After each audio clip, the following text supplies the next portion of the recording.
the most of all he required. Bukan itu yang dia tuntut. You search much deeper within.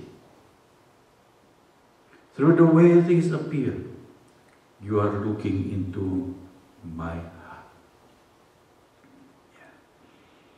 Allah menyelidiki, melihat, menilai jauh lebih dalam, terdalam ke dalam lubuk batin, melampaui segala bentuk, segala cara yang kelihatan.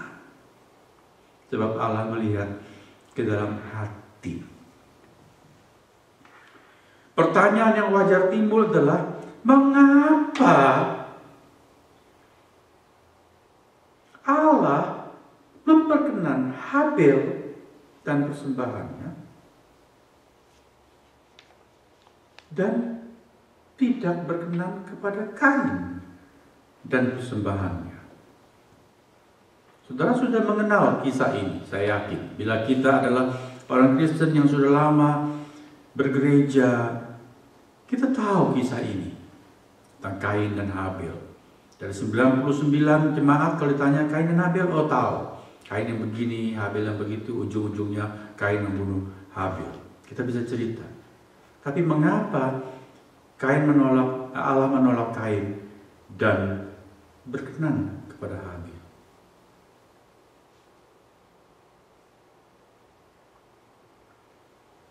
Ada guru sekolah minggu yang mengatakan, mengapa Kain membunuh Habel? Karena dia jengkel. Sama-sama menyelenggarakan ibadah, sama-sama membawa korban. Ketika dibakar korbannya, loh, kok asap persembahan Habel membubung ngapung naik ke udara, tapi asap korban persembahan Kain kok nglosor gitu, ya, gak diterima. Angin sama-sama bertiup dari arah yang sama. Mengapa yang satu asapnya naik ke atas, yang satu nglosor? Kata guru sekolah minggu, emangnya asap korban persembahan Kain glosor? Nggak tahu. Kitab Ayub berkata, seperti bunga api terbang tinggi. Wajar kalau asap itu naik ke atas, mana asap glosor-glosor. Ya. Mengapa menurut saudara Habel yang diperkenan, sedangkan Kain ditolak oleh Allah? Ada lagi yang mengatakan, Kain sih bawanya hasil bumi. Kan korban tuh harus ada darahnya. Habel itu mempersembahkan domba, makanya Allah berkenan. Nah, kalau di negeri yang gak ada domba, bagaimana? Apakah Allah tidak berkenan persembahan yang lain? Bila saudara melayani di pelosok-pelosok, orang membawa persembahan itu bukan dolar, bukan uang, tetapi in natura, dalam bentuk hasil bumi, karena itulah pekerjaan mereka. Saya melayani di Sulawesi, kemudian ditugaskan ke pelosok, yang perjalanan itu 1 hari 1 malam. Ketika zaman saya itu ada di sana, jalanan Makassar ke Palopo itu melalui rantai Pau rusak, saudara-saudara. Bus itu bisa terperosok ke dalam kubangan lumpur. Di mana-mana kubangan lumpur. Gara-gara ada bus yang terperosok, kita jadi macet semuanya. Sudah perjalanan yang enggak enak, jelek, mau tidur nggak bisa tidur, diboncang-boncang terus. 1 hari 1 malam baru sampai di Palopo. Sampai di sana saya melihat gereja-gereja kebaktian. Lalu mereka mengumpulkan persembahan, bukan uang yang diberikan. Ada yang bawa padi 1 renteng, ada yang bawa jagung, ada yang bawa kopi, ada yang bawa ayam masih hidup, ya, macam-macam. Mengapa? Karena itulah yang mereka punya dan mereka ingin memberikan kepada Tuhan. Lalu nanti persembahan dalam bentuk in natura itu diuangkan. Kalau ada anggota jemaat lain mau beli, silakan. Bahkan mereka memberi harga lebih, saudara-saudara, dari harga di pasar. Kalau mereka punya uang, mereka beli. Lalu semua uang itu dipakai untuk pelayanan. Apakah Tuhan berkenan? Sebab Allah melihat hati, yang penting hati orang-orang itu. Betul? Tetapi saya pikir itu wajar, Allah mengerti. Suruh orang itu bawa uang, mereka punya uang. Bawa sapi, boro-boro sapi. Minum susu sapi ya belum tentu seumur hidup sekali. Jadi Allah mengerti. Jadi pastilah bukan karena bentuk kain itu ditolak, bukan karena hasil bumi dan Habil diterima, bukan karena domba. Itu saya yakin bisa kita pertahankan kebenaran ini. Jadi kita tolak semua yang mengatakan bahwa Kain tidak diperkenan Allah karena dia memberi persembahan, tidak mempunyai darah.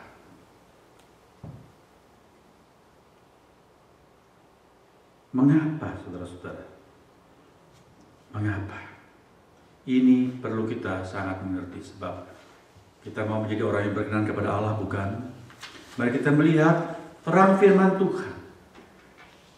Perlu saudara selalu ingat, ketika saudara menemukan bagian Alkitab yang saudara nggak ngerti, nomor satu, jangan cari buku tafsiran, tapi cari petunjuk firman di bagian lain.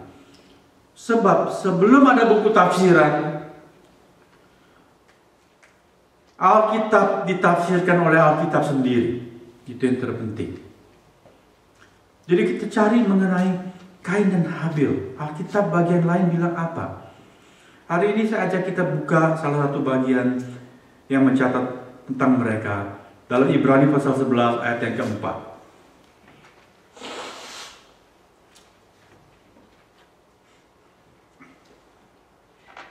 Karena iman, Habil telah mempersembahkan kepada Allah korban yang lebih baik daripada korban Kain. Dengan jalan itu ia memperoleh kesaksian kepadanya bahwa ia benar.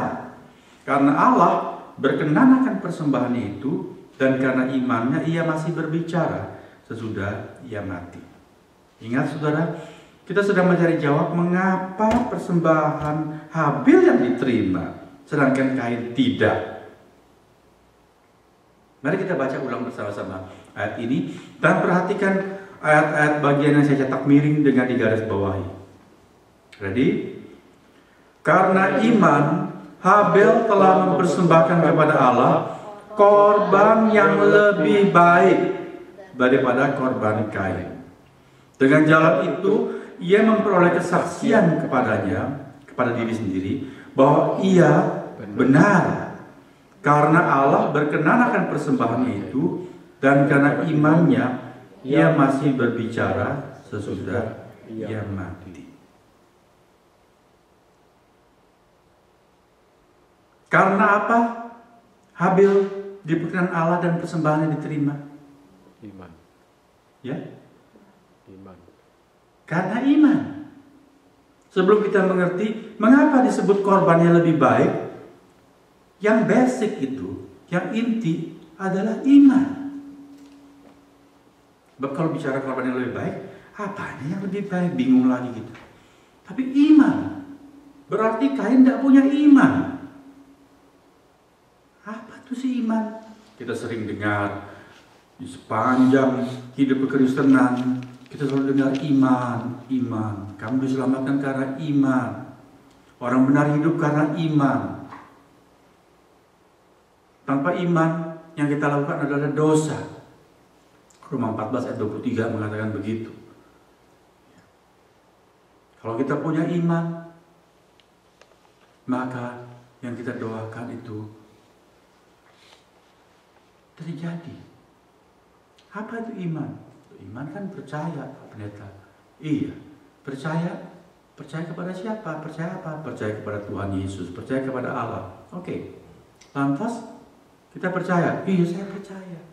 Kita percaya, kita bukan ateis, kita percaya Allah itu ada. Kita percaya bahwa Yesus adalah anak Allah, mati buat saya di kayu salib, buat saudara juga, ganti kita orang berdosa, dan dia bangkitkan dari orang mati, naik ke surga dan akan datang. Saya percaya semua. So, Apakah setelah kita begitu punya keyakinan, kita percaya seperti itu, lantas kita pasti berkenan kepada Allah? Mestinya iya.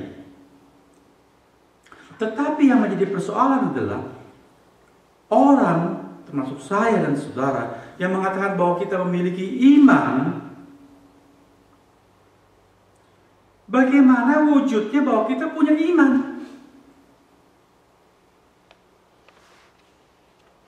Kita percaya bahwa memiliki iman kepada Yesus, kita dibenarkan. Kita ini bukan orang benar. Saya itu bukan orang benar, banyak dosa. Saudara juga.